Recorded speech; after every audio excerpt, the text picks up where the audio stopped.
Imagine winds so strong they tear roofs clean off houses. Storms so wild the rain doesn't fall, it attacks, slamming sideways like handfuls of ice.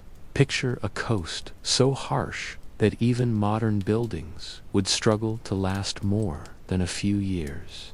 This wasn't a nightmare or a legend. This was daily life for Scottish Highland families in the 18th and 19th centuries. After the Highland clearances between about 1750 and 1860, tens of thousands were forced from their homes and pushed to the very edges of Scotland, bare coastlines with thin soil and cruel weather.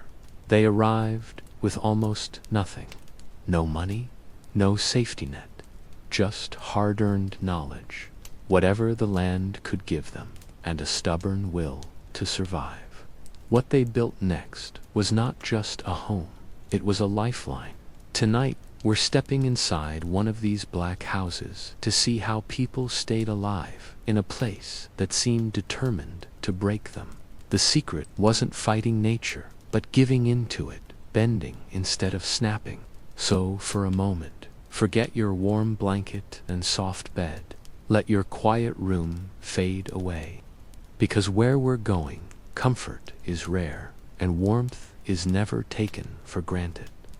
Your eyes open in the dark, but darkness is nothing new. What hits first is the sound. The wind screams. It forces its way through a new gap in the thatched roof, creating a sharp, high whistle that cuts through the deep roar outside. Heavy stones tied to roof ropes slam against the walls over and over, reminding you that your shelter could be torn away at any moment. Beneath you, the bed is little more than a wooden frame stuffed with straw. A rough wool blanket lies on top, made by your mother and sisters.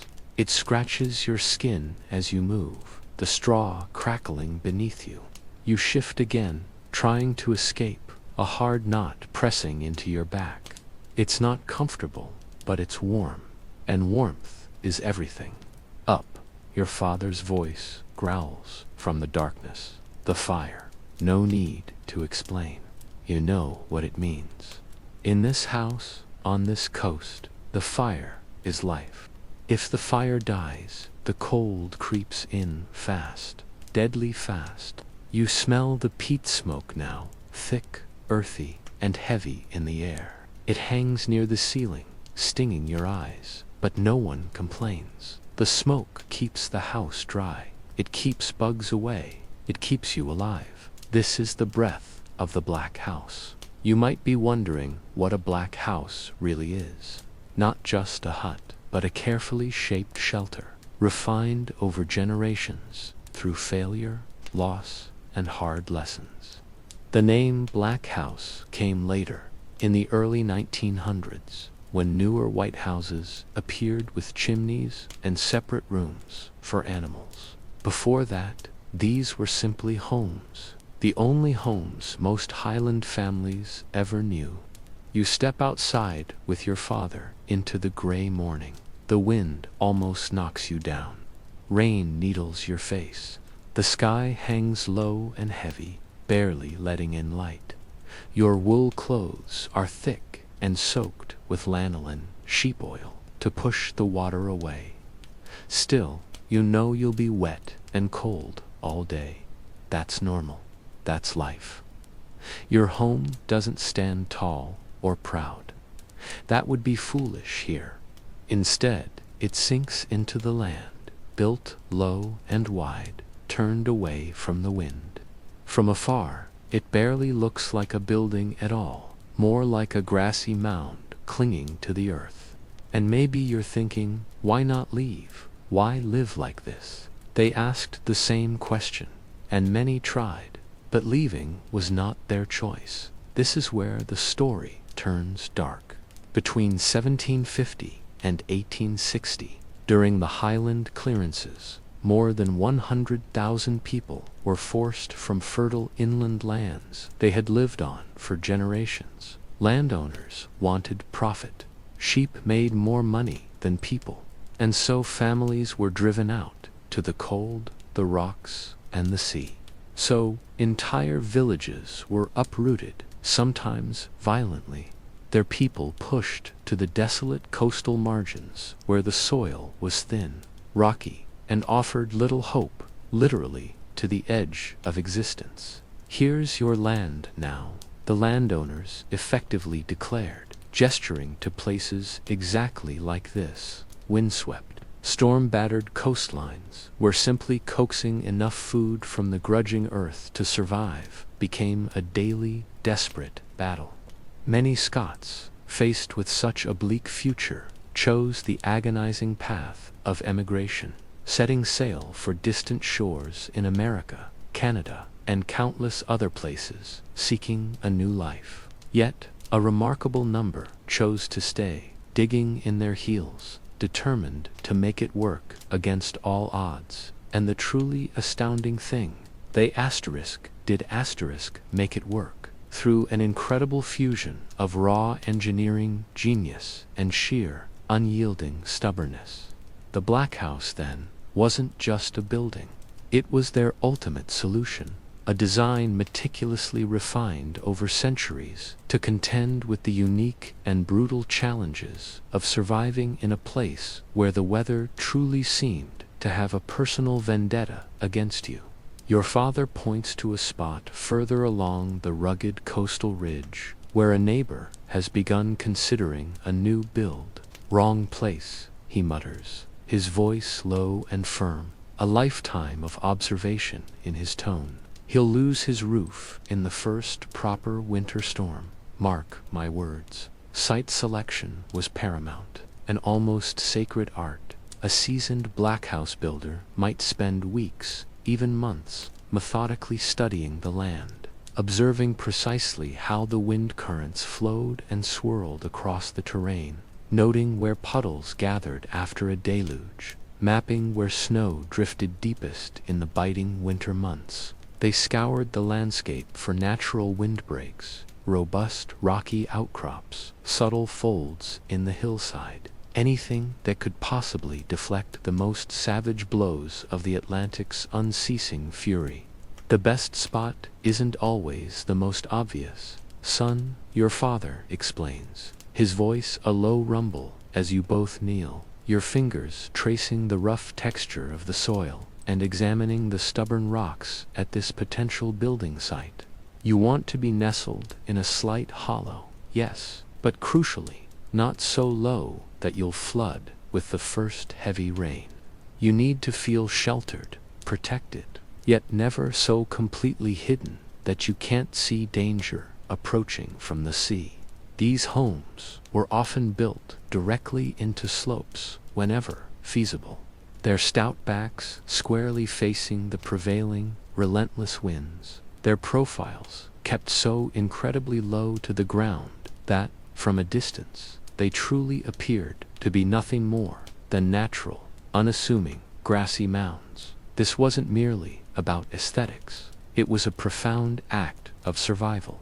A house that dared to stand tall against this untamed landscape would inevitably be ripped to shreds by the very first major storm. And in your mind, a chilling whisper echoes the brutal truth.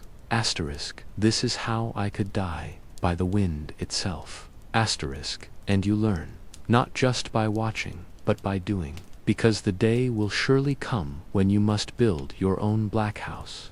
Each new dawn here brings with it a relentless procession of tasks.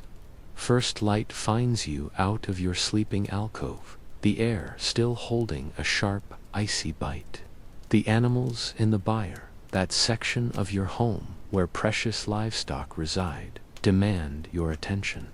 You slip past the simple wooden partition, a mere screen separating your family's living space from the animals, and the smell envelops you instantly.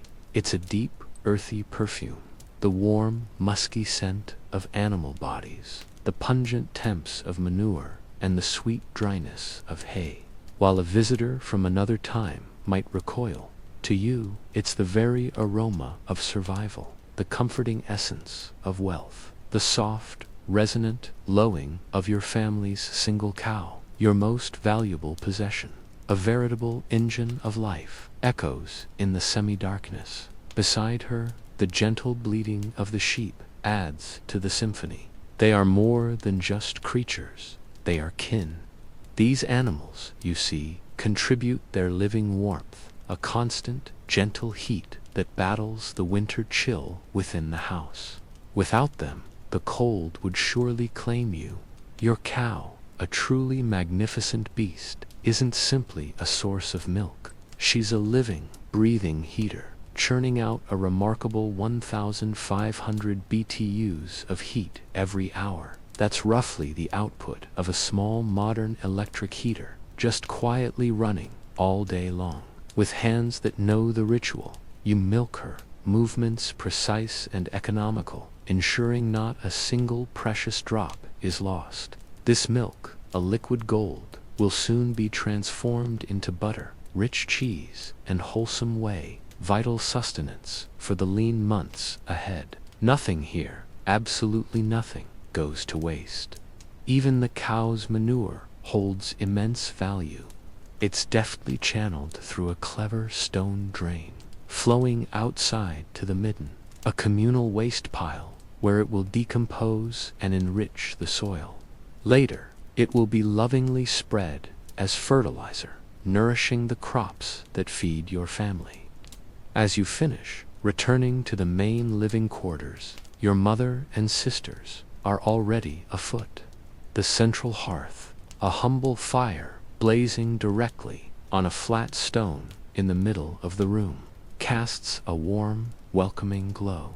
There's no chimney, you might notice. Instead, the smoke rises lazily, gathering in the rafters, before slowly, deliberately, filtering through the thick thatch roof. This isn't a flaw in design, it's a stroke of genius. The smoke preserves the thatch, warding off unwelcome insects, and simultaneously cures the strips of meat and fish hanging overhead, filling the air with a tantalizing, smoky aroma. But how do you breathe, you might wonder? That's where human ingenuity comes in. People here learned to live below the smoke layer, which typically hovers around 4 to 5 feet above the floor. A subtle but constant temperature difference between the upper and lower parts of the room creates a natural convection current, gently pulling in fresh oxygen through small gaps around the doors and walls. Children, in particular, learn from their very first steps to stay low, working and playing beneath that smoky ceiling. Soon, your family gathers around the hearth. Breakfast is simple, yet nourishing, a bowl of oatmeal porridge, made rich with the morning's fresh milk, perhaps accompanied by some preserved fish, if the season has been kind. The fire itself is a perpetual flame, a guardian of the household, having likely burned without interruption for years, perhaps even decades. When a new house is built, tradition dictates that a glowing ember from the old hearth, carried carefully, will ignite the new one, an unbroken chain connecting generations through the warmth of a shared flame. After this simple meal, you head out, joining your father and several neighbors. Today, the focus is on a new black house currently being erected for a young couple in the community. This isn't merely a job, it's a profound communal undertaking. Everyone contributes, understanding that when the next fierce storm tears at the coast, it might be your home that needs rebuilding. The foundation is already in place, a straightforward rectangular trench, meticulously filled with stones to create a stable base. Now, the walls begin to rise. And let me tell you, these walls are truly extraordinary. A modern builder, accustomed to power tools and precise plans, would likely experience a profound sense of bewilderment, perhaps even a nervous breakdown, when confronted with this ancient method. There's no mortar here, no concrete, just raw stone, the dense earth, and the invaluable knowledge passed down through countless generations. The walls themselves aren't single structures, but rather two concentric rings of dry stone, meticulously built about a meter apart. The outer wall, a rugged sentinel, is constructed from the largest, most weathered stones. The soldiers, your father calls them, standing firm as the first line of defense against the biting winds and crashing waves. The inner wall uses smaller, more uniform stones, crafting a remarkably smooth, comforting interior surface. The generous gap between these two rings, that's where the true genius lies. It's packed tightly with dense peat earth, creating a core of insulation almost a meter thick. You watch, mesmerized, as an older man, a master builder whose hands are gnarled with decades of experience, selects each stone with an almost preternatural intuition. He fits them together, one by one, into a complex, interlocking puzzle. There's no sticky mortar, only the sheer friction and immense weight of the stones themselves hold the wall together in perfect harmony. Your own task, while less glamorous, is no less vital. You spend your day finding and carrying suitable stones from the nearby fields and the pebbled shore. It's back-breaking work, your muscles aching, but it's utterly necessary. This technique, your father explains, his voice a low rumble, as he demonstrates how to wedge a particularly awkward stone into place, is called dry stone diking. My father taught me, just as his father taught him. The master builder possesses an almost mystical connection with these inanimate rocks. He can gaze upon a scattered pile and somehow visualize the finished wall within them, each stone finding its destined place in the grand structure.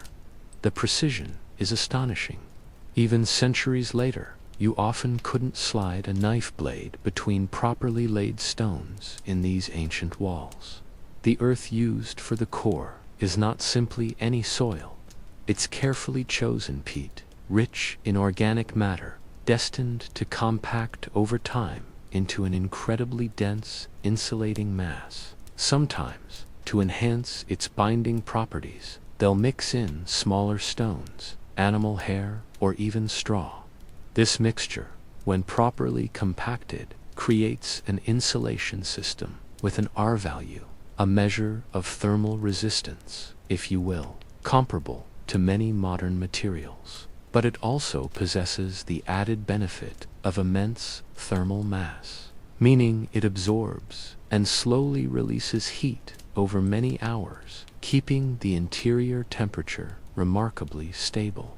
As the sun climbs towards its zenith, the women arrive, bearing sustenance for the hard-working crew. Simple, hearty bread, perhaps some preserved fish or mutton if the hunting has been good. They build a temporary fire within the partially completed structure, its smoke mingling with the damp, salty mist that occasionally rolls in from the sea, carrying the scent of salt and distant horizons. Even the children dart about, contributing where they can, learning by keen observation and occasional, gentle instruction.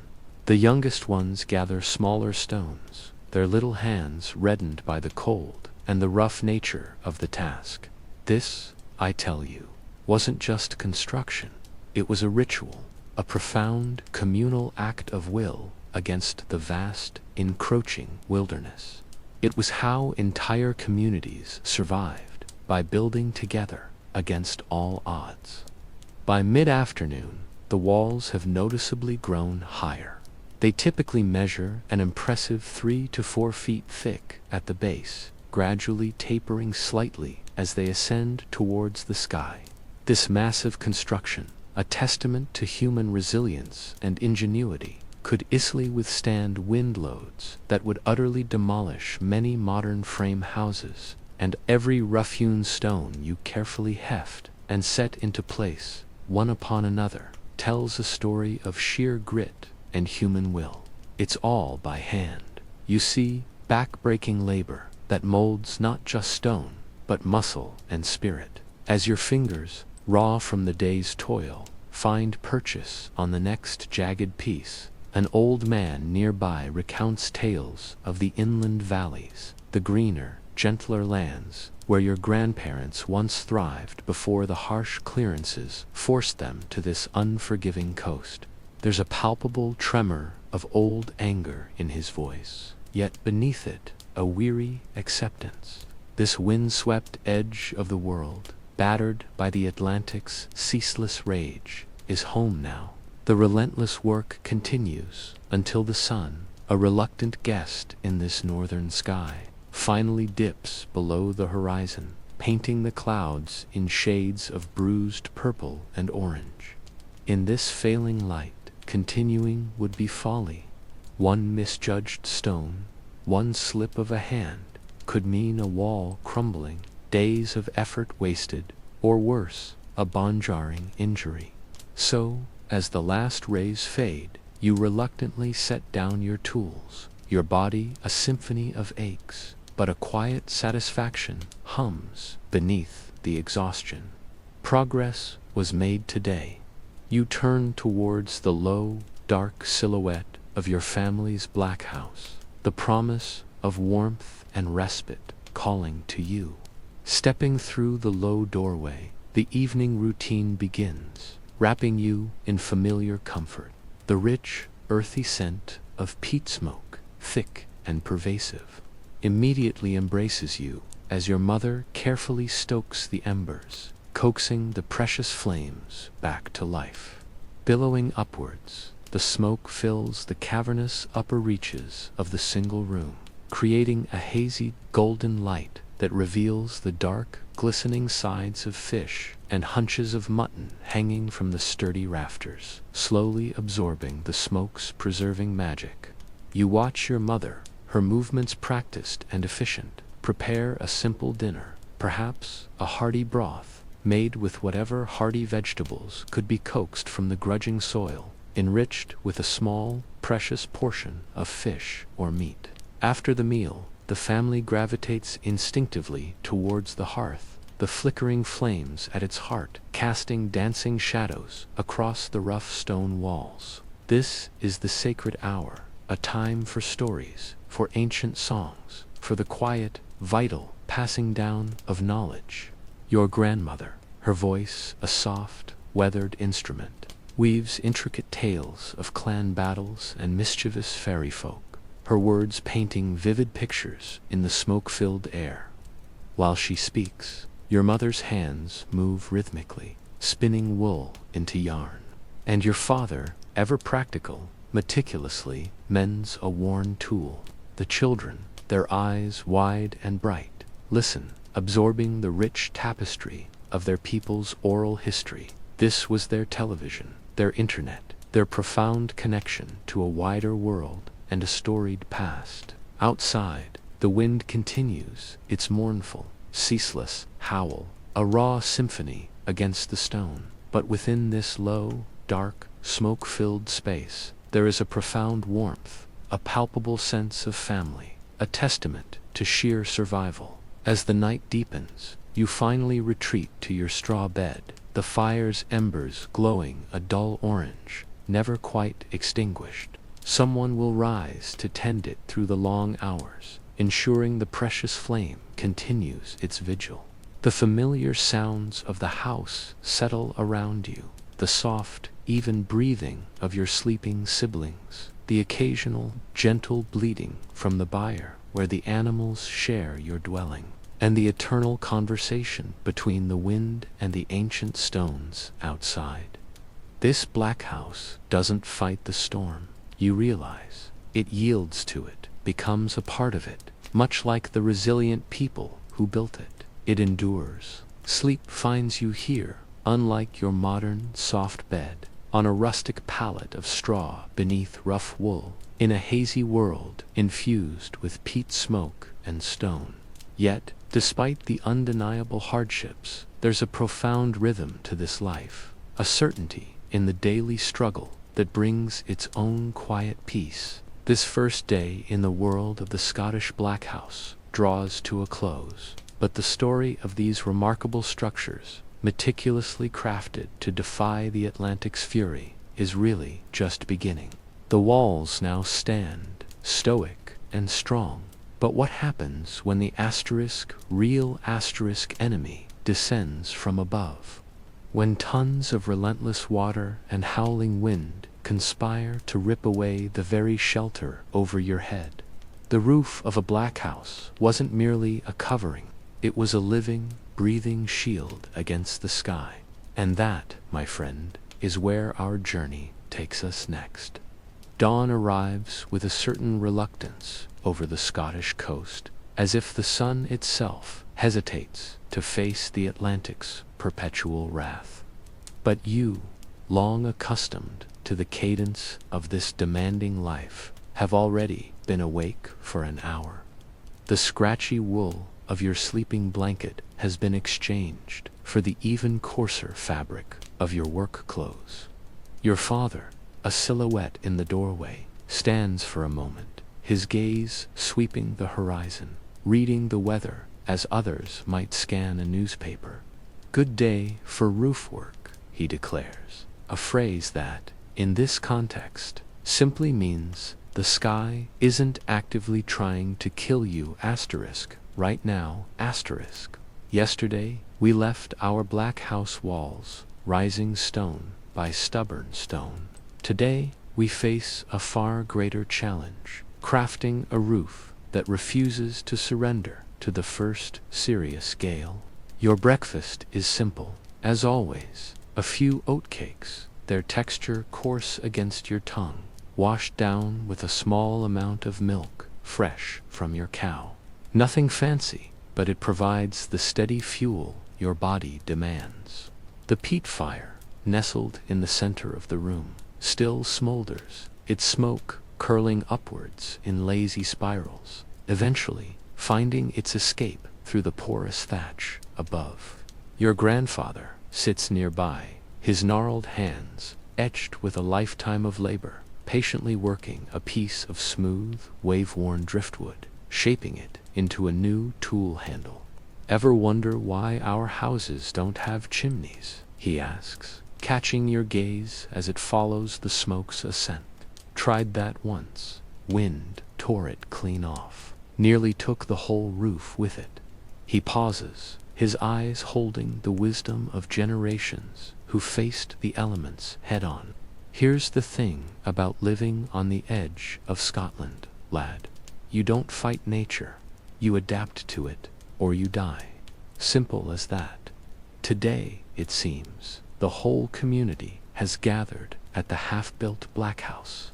It's roof day, an undertaking so massive it demands many hands, men, women, even children, each with a crucial role to play.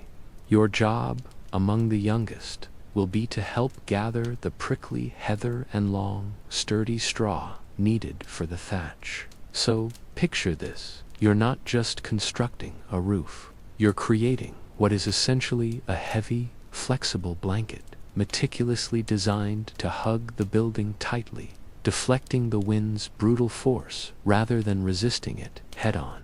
But before any of that, you need timber for the frame. And that, in this windswept land, is a significant problem. The Highlands and Islands of Scotland, you see, aren't exactly known for their abundant forests. Centuries of relentless deforestation for agriculture, for shipbuilding, for the hungry fires of iron smelting have left these landscapes largely treeless, barren of anything substantial enough for construction. So, where on earth do you find wood? "Watch for it," an older boy tells you, pointing a calloused finger towards the distant, frothing shoreline. After the storms, the sea gives gifts. Driftwood.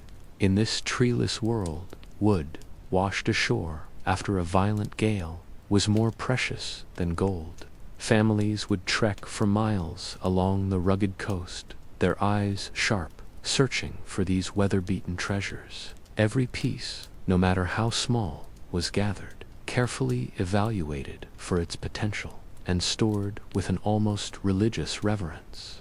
That piece there, your father says, his voice thick with admiration, pointing to a massive timber half buried in the shifting sand. That's a roof beam if I ever saw one.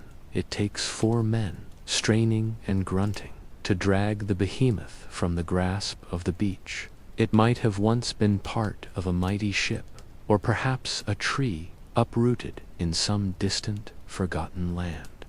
Now it will become the central ridge beam, the very spine of your black house. The larger pieces of driftwood, salvaged with such effort, would be fashioned into main rafters, while smaller branches and twigs, meticulously collected, would be expertly woven together to create a sturdy lattice, the intricate framework upon which the thick thatch would rest.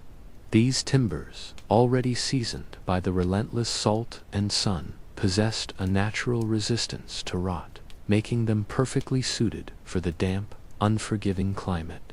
The very conditions shaping a black house roof demand ingenuity. All right, your father's voice cuts through the crisp island air, a directive clear and calm.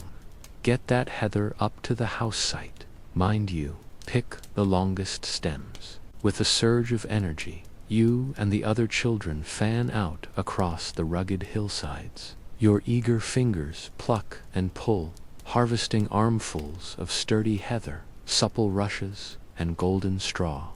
By midday, a dull ache throbs in your hands, scratched raw by the rough stalks, yet the growing pile beside you is a testament to your steady work. The women, with their practiced eyes and deft hands, meticulously sort through your bounty, selecting only the finest pieces, each destined for a specific layer of the roof. Back at the buzzing building site, you watch, utterly captivated, as the first sturdy timbers begin to rise, forming the skeletal frame. But wait, something seems off. You notice the rafters, those crucial support beams, don't rest on the outer edge of the thick stone wall, as you'd intuitively expect. Instead, they settle onto the inner wall, a full foot or two inward. Why not use both walls? You ask your father, a puzzled frown creasing your brow. He grins, a spark of pride in his eyes. Sharp eye, lad, he chuckles, a low rumble. Watch and learn. This unique design, he explains, creates a distinct shelf, or scarcement, around the entire exterior of the house, usually a generous 18 to 24 inches wide. At first glance, it might strike you as an oversight, a wasted space. Yet, like every ingenious detail of the black house, this shelf serves multiple critical purposes. An elder, his face weathered by countless island winds, steps closer, his voice soft but resonant. 3 things this shelf does, he begins, counting them off on his gnarled fingers. First, it lets the relentless rain cascade down the thick thatch, soaking the top of the earthen wall below, keeping it constantly damp and adding crucial weight. Second, it provides us a sturdy path to walk around the house for any needed repairs, a veritable walkway in the sky. And third, it heroically shields the lower walls from the brutal assault of the driving, horizontal rain. You're truly baffled now, a question bubbling to your lips. You want the walls to stay wet. The men around you burst into a hearty laugh, the sound warm against the cool breeze. I, your father, affirms, a twinkle in his eye. Dry walls crack and shift, you see. Wet walls stay put. It's a house designed to embrace moisture, a feature that would send shivers down a modern builder's spine. Yet, it was absolutely essential for the black house's very survival. That constant, gentle dampness kept the earthen core from ever drying out and fracturing, adding an incredible, self-healing stability to the entire structure. Just stop for a moment and consider this. It's pure genius, isn't it?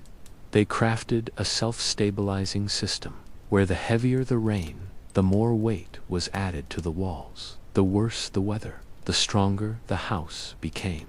With the sturdy timber frame now securely in place, the true artistry of the roof building begins. This isn't just a casual piling of materials. It's the meticulous creation of a dense, insulating mattress woven from the very land around you. Imagine armfuls of fragrant heather, supple rushes, and golden cereal straw laid down in thick, carefully layered patterns. The women work seamlessly alongside the men, their fingers a blur as they expertly bundle and bind the chosen materials. Children like yourself dart back and forth, shuttling fresh supplies, cool water for parched throats, and occasionally welcome bites of food. This is no solitary endeavor.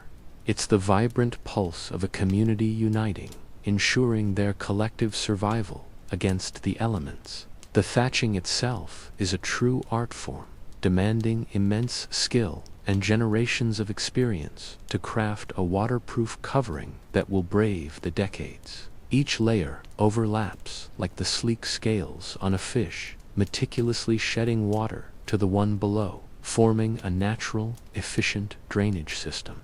The thickness varies strategically, a foot deep at the ridge, swelling to a generous 18 inches at the eaves, expertly channeling water away from the dwelling's core. But hold on, you might be asking, how in the world do you keep a roof of thatch from being ripped away by those infamous 100-mile power gusts that scream across these islands? Ah, that's an excellent question, and it's where the true brilliance comes into play. You watch as your father and the other men skillfully weave a vast, intricate web of ropes. These aren't modern, factory-made cords. These are robust strands born from twisted heather stems and straw, literally hand-spun into surprisingly strong tethers. The men painstakingly weave this fibrous net in a tight diamond pattern that eventually stretches across the entire roof surface. "Hand me those," your father instructs, his calloused finger pointing to a growing pile of heavy stones you and the other children have laboriously gathered from the rocky fields and windswept shore. And here, truly, is the ingenious flourish. At the end of each woven rope, a substantial stone is firmly tied. This weighted net, this stone-studded veil, will anchor the thatch down against even the most ferocious gales. Good roof stones, your grandfather tells you, his voice steeped in history. Our family treasures. He proudly displays a particularly well-shaped specimen, its edges softened by time. My father used this one, and his father before him. God willing, your children will use it too.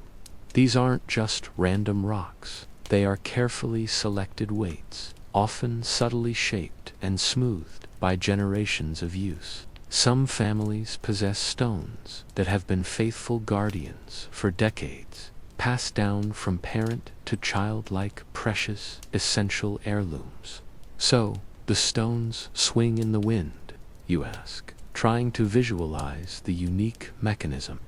Exactly, your grandfather nods, a knowing glint in his eye. Their rhythmic movement absorbs the immense energy of the gusts, preventing the entire roof from ever lifting.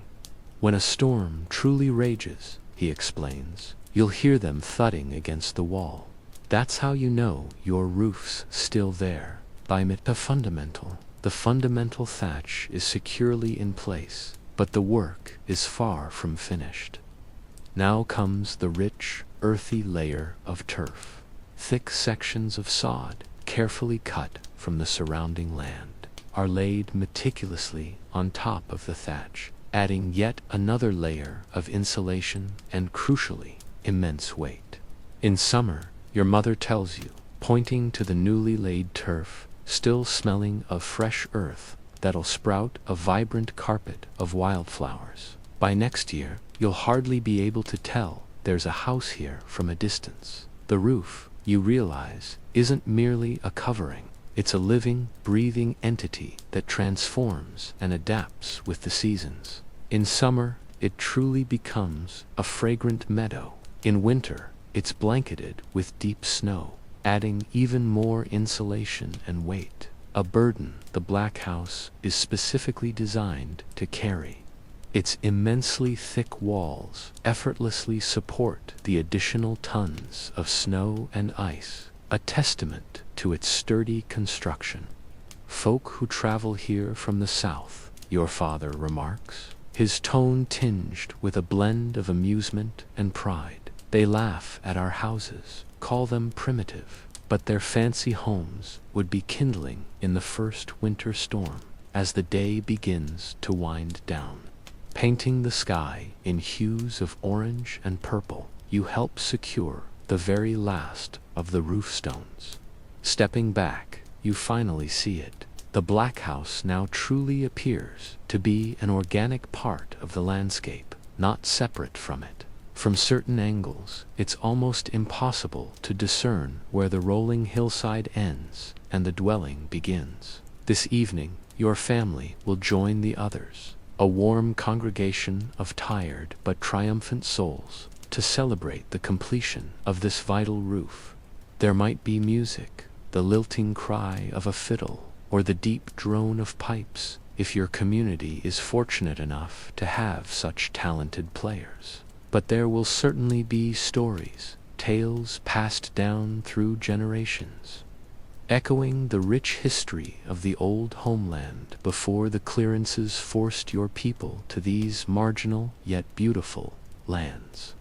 As night settles, wrapping the island in its cool embrace, the interior of the Black House glows with the warmth of many bodies and the comforting, earthy scent of peat smoke, a truly essential hearth where an older man, respected for your chief, a man whose presence commands respect as much as his words, lifts a cup of amber liquid, precious whiskey, its peaty scent warm and inviting. To the house he declares, his voice a low rumble, may it stand firm against the storm. The clink of cups echoes softly as everyone drinks, the rich warmth spreading in your belly. Then, almost a whisper, he adds, and to the day we return to the glens that are rightfully ours. A ripple of mixed emotions passes through the gathering. Some around you offer a silent, determined nod, their eyes fixed on the flickering flames, while others simply gaze into the depths of their cups, the quiet ache of displacement still a fresh wound in their hearts. As the evening wears on, filled with shared stories and the warmth of community, you find yourself settled beside the master builder, a man whose hands seem to possess an ancient wisdom, coaxing the very stones into place. How did you learn to build like that? You whisper, mesmerized by the intricate patterns of the walls. He pauses, his gaze lost in the hypnotic dance of the fire in the central hearth, the smoke curling lazily towards the thatch. A long moment passes before he finally speaks, a rough honesty in his tone. It wasn't something you'd find in a book, I tell you. My father, he would stand behind me, his strong hands guiding mine, teaching me to feel the stone, not just to look at it, to find its hidden balance, its perfect, natural place within the wall. Could anyone learn, you ask? A spark of curiosity ignited within you. He turns his head slowly, his craftsman's eye sharp and discerning as he studies your face. Some take to it, some don't, he states simply, a slight shrug to his shoulders. The stones, you see, they speak, but not everyone listens. You're still pondering this profound thought when your father's voice cuts through the gentle hum of conversation, calling that it's time to make your way home. The adults will continue their celebration well into the night, but children, he reminds you, need their sleep. Tomorrow, after all, brings more work. It always does. Walking home through the encroaching darkness, the chill wind tugs at your clothes, a playful yet insistent hand against your skin. You glance up, catching a momentary break in the thick cloud cover.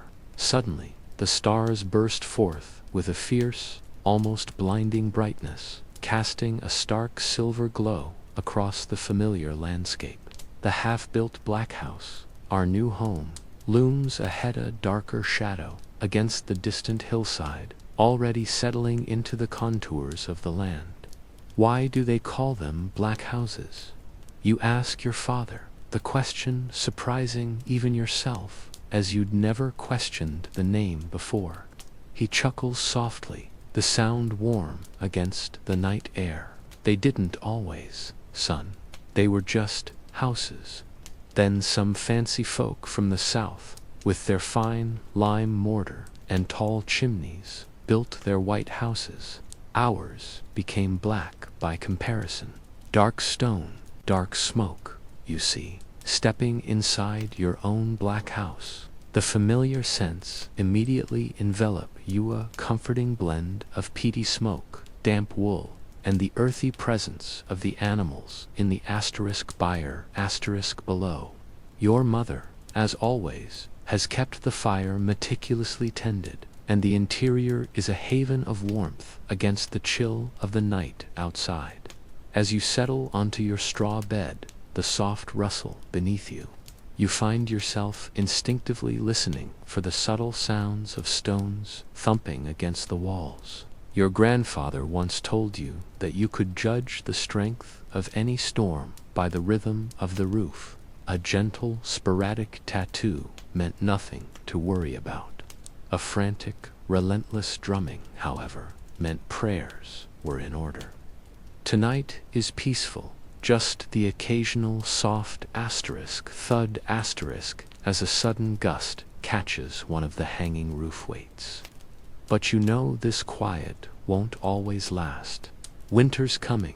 Your grandfather had observed earlier, his gaze sweeping the darkening sky, and this one feels like it'll have teeth. Now, you might be thinking this was simply a tale of survival, of a people eking out in existence. But hold on, there's more to it. These weren't just survivors. They lived with an elegant efficiency that we, in our modern world, have largely forgotten. Think about it.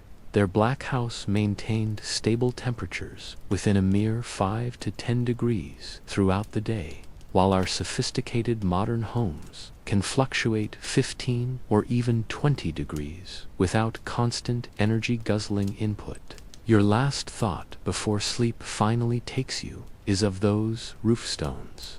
Your grandfather had shown you one, smooth and ancient, that had been in the family for 3 generations. That simple rock had somehow outlasted the very people who first used it, weathering countless storms and remaining steadfast. There's a profound comfort, isn't there, in such permanence, such continuity.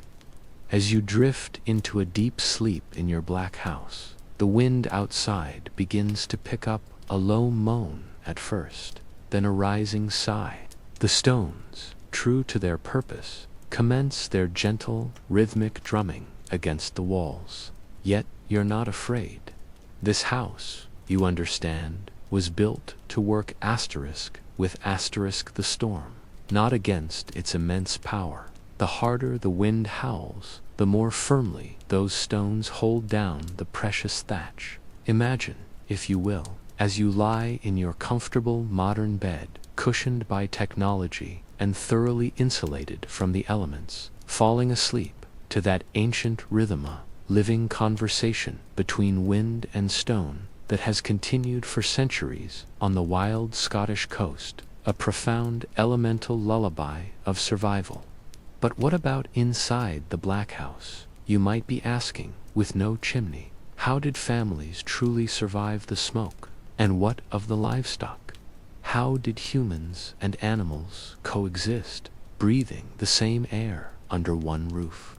That, my friend, is where our story truly continues, with the hearth itself. the pulsating, living heart of the Black House. The morning arrives with an unsettling quiet. The incessant wind, which has howled for days like a hungry beast, has finally paused to catch its breath. In this eerie, unaccustomed silence, you can hear something you rarely notice: the soft, steady patter of rain on the thatch. For once, it's not being driven sideways. It's just falling straight down, a rare luxury. But the true alarm clock isn't the gentle rain. It's your lungs. Something about the air feels different, thicker, more acrid. Fire needs tending. Your mother's voice cuts through the smoky haze, which hangs lower than usual in the Black House today. Without the wind to draw it through the thatch, the peat smoke has settled, creating a dense, opaque layer that hovers about 4 feet from the floor. You roll from your straw bed, instinctually staying low where the air is clearer, and begin to crawl toward the central hearth. This is the very soul of your home, the undisputed heart of the Black House, and right now it's struggling. So this, you realize, is what happens on a nice day. When there's no wind, the smoke has nowhere to go. Welcome to the paradox of Black House life. The calm days, ironically, could very well suffocate you. The fire itself sits on a large, flat stone, precisely in the exact center of the house. There's no chimney, no cozy fireplace as you might recognize it, just flames dancing directly on the stone, contained within a simple ring of smaller rocks. This hearth is positioned precisely equidistant from all the walls, ensuring the precious heat spreads evenly throughout the entire dwelling. You poke at the stubborn embers with an iron rod, one of the few metal tools your family owns, coaxing life from the dying glow. The fire responds with a belch of thick smoke and a sudden cascade of glowing orange specks that float momentarily in the dim light. Your eyes sting, watering instantly, but you resist the urge to stand upright. Up there, in that dense, suffocating smoke, you'd be coughing uncontrollably within seconds.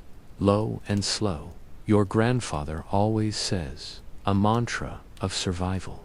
That's how we make it. This morning, your father and the older boys are already gone. Today is peace.